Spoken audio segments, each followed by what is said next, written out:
오늘 이제 시편 기자가 두 번의 사건을 보여줍니다. 하나는 모세가 하나님 앞에 엎드려져서 모세를 대적했던, 어떻게 보면 하나님을 대적하여서 하나님이 세우신 지도자를 인정하지 않았던 사람들, 그것을 17절에는 이렇게 얘기합니다.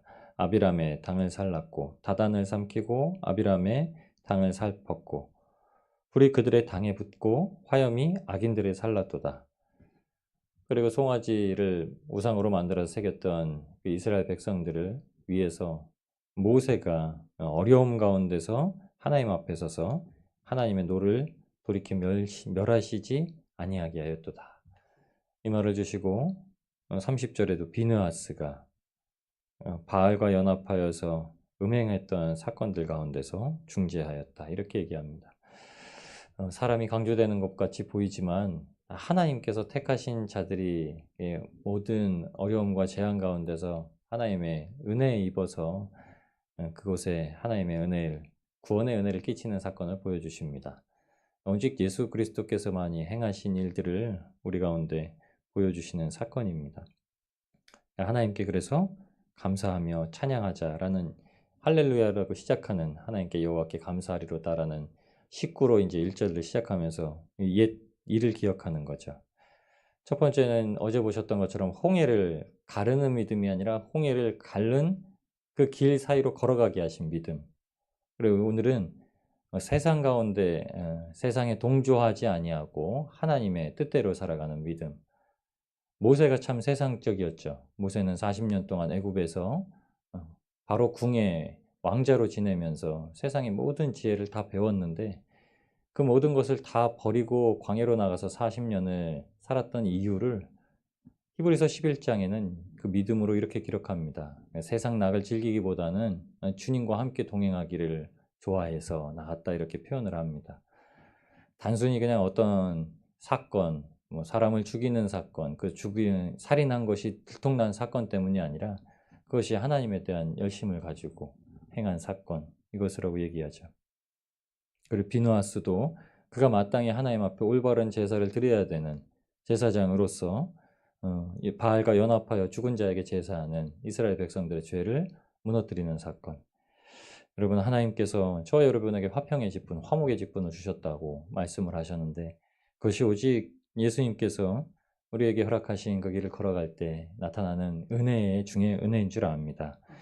주님 앞에서 이 세상 구령을 위해서 하나님께서 우리에게 그 마음을 주셔서 세상 가운데 서게 하셨으니 오늘도 오직 주님만을 의지하여서 살아갈 수 있는 저와 여러분이 되길 주님의 이름으로 축복합니다. 그 이유가 무엇인가 했더니 첫 번째는 그겁니다. 하나님을 멸시치 아니하고 고라와 다단이 세웠던 당은 하나님께서 세우신, 하나님께서 선택하신 것에 대해서 불복하는 거죠. 불순종했던 것을 의미하고 바알의 사람들과 연합해서 죽은 자에게 제사한 음식, 이걸 먹었다고 하는 것은 하나님께서 그때 미혹당했다고 하는 거죠.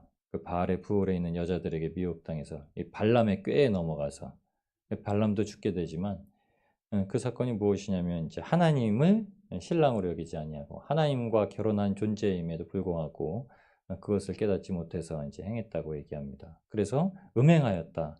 구약에는 음행하였다는 표현을 많이 씁니다. 네, 요한계시록 2장에 보시면 하나님께서 이기는 자에게 어떤 것을 주신다고 하셨냐면 흰 돌에 새 이름을 기록해 주시겠다, 이렇게 말씀하셨습니다. 버가모 교회에 주셨던 말씀인데 17절, 2장 17절, 요한계시록 2장 17절 말씀이 귀 있는 자는 성령이 교회들에게 하시는 말씀을 들을지어다. 이기는 그에게는 내가 감추었던 만나를 주고 또 흰 돌을 줄 터인데 그 돌 위에 새 이름을 기록한 것이 있나니 받는 자밖에는 그 이름을 알 사람이 없다, 이렇게 얘기합니다. 근데 새 돌에 새긴 그 새 이름은 기록된 바밖에 알 사람이 없다. 그것이 무엇이냐면 오늘 본문에는 24절에 이렇게 말씀을 하십니다. 그들이 하나님 앞에 불순종하는 자들은 하나님께서 허락하신 그 기쁨의 땅을 멸시하고 그 말씀을 믿지 아니하고 그들의 장막에서 원망하며 여호와의 음성을 듣지 아니하였도다. 어떻게 우리에게 말씀하시는 건 천국 소망에 대한 그 소망의 갈망에 대해서 얘기하십니다. 근데 그 천국을 약속하신 그 땅이 어느 땅이냐면 이사야서 62장에 그 새 이름을 무엇이라고 기록하셨냐면 62장 2절에 이사야 62장 2절엔 이렇게 얘기합니다. 이방 나라들이 내 공의를 뭇 왕이 다 내 영광을 볼 것이요 너는 여호와의 입으로 정하실 새 이름으로 일컬음이 될 것이며 이사야의 예언에 요한계시록 2장 17절에 나왔던 이제 버가모 교회가 이기면 주시는 것을 예언의 말씀으로 기록하셨는데 그게 무엇이라고 하면 62장 4절에 있습니다. 다시는 너를 버림받은 자라 부르지 아니하며 다시는 네 땅을 황무지라 부르지 아니하고 오직 너를 헵시바라. 헵시바는 기쁨이란 뜻입니다. 오직 너를 기쁨이라. 그러니까 그들이 멸시하였던 그 기쁨의 땅 가운데서 모세와 같이 비느와스와 같이 하나님의 약속의 말씀을 붙들고 하나님만을 붙들고 이 세상을 살아가서 세상과 연합하고 세상과 통용하지 아니하고 살아가면 세상의 물질이 아니라 세상의 정욕과 세상에 가지고 있는 욕심과 하나님에 대한 신앙에 대해서 타협하지 아니하고 살아가는 자들에게 진짜 그들에게 기쁨, 약속하신 기쁨의 땅을 허락하시고 그래서 헵시바라 하고 내 땅을 뷸라라 하리니 뷸라가 신부입니다. 신부. 그러니까 기쁨의 땅에 들어가는 게 누구냐면요. 하나님의 신부, 그리스도의 신부. 그래서 요한계시록에는 교회를 예루살렘 성을 그리스도의 신부 이렇게 표현을 합니다. 우리의 신분이 예수님의 신부되었다. 그래서 교회가 그리스도의 몸이라고 말씀하시고 그리스도를 교회의 머리라고 말씀하셨던 이유는 구약의 개념 가운데 부부의 관계 중에 신랑은 그 가정의 머리가 되고 신부는 아내는 그 가정의 모든 행사를 주관하는 몸이 된다 이렇게 표현을 하고 있습니다. 그래서 아담에게 하와를 주셨을 때 내 돕는 배필이라 하셨던 말씀은 아담이 부족해서 뭘 하는 존재가 아니라 하와가 마땅히 아담으로부터 나오는 모든 세상을 향한 명령, 다스림의 그 일들을 감당할 수 있는 존재, 이게 하와, 돕는 역할. 우리가 이 땅 가운데 교회로 세워진 이유도 그리스도께서 이 땅 가운데 아직 남겨두신 구원의 사명을 감당하는 그 돕는 역할, 그 신부의 역할, 그것을 감당하게 하시는 거죠. 그 첫 번째로 그것을 할 수 있는 것은 우상과 교합하지 않는 것. 발람이 꾀를 내어서 마지막에 이스라엘을 그래도 저주하지 못했습니다. 하나님께서 발람의 입을 막으시고 저주의 입을 막으시고 축복의 말을 계속하게 하시니까 발락이 화가 났죠. 넌 그냥 가라. 더 이상 축복도 하지 말고 저주도 하지 말고 가라. 이러는데 발람이 마지막까지도 발락이 주려고 했던 물질에 탐욕이 생겼습니다. 그래서 한 가지 꾀를 줍니다. 여기 있는 아주 예쁜 아리따운 여자들을 보내서 꾀하십시오. 그들과 음행하게 하시고 그들을 신전으로 꼬셔서 하나님이 아닌 다른 신에게 절하게 하십시오. 이게 마지막 꾀를 낸 것이었습니다. 그것으로서 연병이 들었죠. 재앙이 돌았습니다. 돌림병이 돌고 죽을 병이 걸려서 사람들이 죽어나감에도 불구하고 여전히 그 중에서 음행하는 자가 있었습니다. 무섭죠. 내 음행으로 말미암아 사람이 죽어나가는데도 내가 그냥 이성 때문에 그 이성에 눈이 멀어서 행하는 것이 더 좋다라는 겁니다. 세상이 그렇죠. 다른 사람들이 죽어나가도요. 내가 가지고 있는 정욕을 해가는 것이 더 좋습니다. 왜냐하면 실질적으로 그게 다른 사람이 죽어나가는 게 눈에 안 보여요. 그렇기 때문에 그런 겁니다.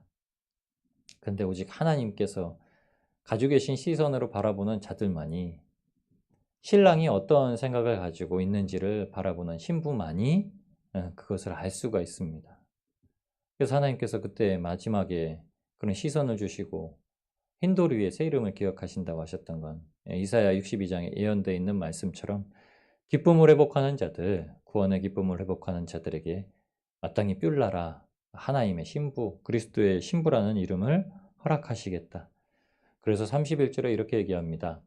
그러한 신앙인의 행위를 그 일이 그의 의로 인정되었으니 대대로 영원까지로다.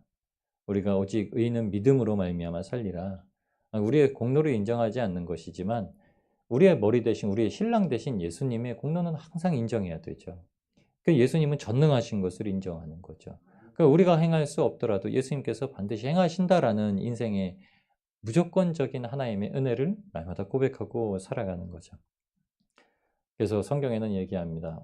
어떤 사람이라도 영혼을 그들에게 돌이키게 하는 것은 다른 어떤 것이 아니라 거기엔 노아가 있을지라도 욥이 있을지라도 다니엘이 있을지라도 그들이 그 자신만 하늘에서 별과 같이 빛나지 이렇게 표현을 합니다. 우리가 세상 가운데 하나님의 말씀에 순종하여서 행하는 모든 일들에는 하나님께서 우리의 의로 여기시죠. 왜냐하면 그게 믿음으로 행한 것이기 때문입니다. 오늘도 정말 하나님께서 우리에게 허락하신 우리의 삶의 자리에서 이 말씀만을 붙들고 또 세상의 모든 일들을 하나님께 맡겨드리면서 살아가는 저와 여러분이 오직 하나님께만 모든 영광을 돌려드리면서 모든 일을 감사와 기쁨으로 주님 앞에 드리고 그 기쁨을 마음껏 누리시며 주님과 동행하신 하루가 되시기를 주님의 이름으로 축복합니다.